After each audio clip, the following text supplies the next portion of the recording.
Сәлеметсіздер ме, білім алушылар? Бүгінгі біздің сабағымыздың тақырыбы енші дәрежелі түбір және оның қасиеттері.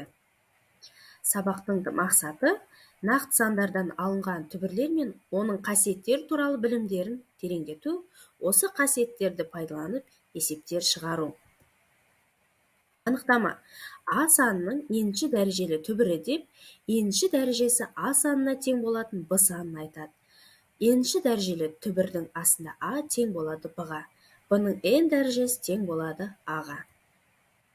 Анықтама бойынша n түбір көрсеткіші, А түбір ішіндегі өрнек. Енші дәрежелі түбірдің қасиеттері: көбейтіндіден түбір шығару ережесі. Яғни, мысалға назар аударайық.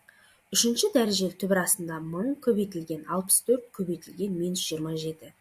Бұл жерде әр қайсысын жеке-жеке түбірдің астына аламыз. Үшінші дәрежелі түбір астында 1000, үшінші дәрежелі түбір астында 64 және үшінші дәрежелі түбір астында -27. Үшінші дәрежелі 1000-нан 10, үшінші дәрежелі түбір асты 64-тен 4, үшінші дәрежелі -27-ден -3 саны шығады. Барлық санды көбейткенде -120 саны шығады.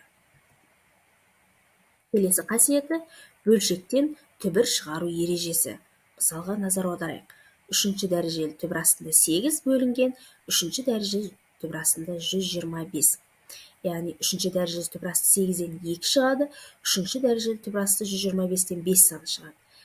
Бұл жерде 2-ні өз-өзіне 3 рет көбейтсек 8, 5-ті өз-өзіне 3 рет көбейтсек 125 санына тең.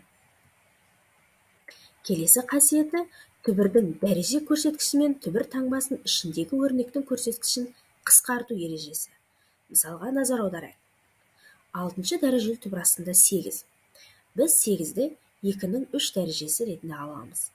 Бұл жерде дәреже көрсеткіші 6 және 2-нің 3 дәрежесі 3 дәреже қысқарады. 6 мен 3 қысқартып, екінші дәрежелі түбір астында 2 қалады.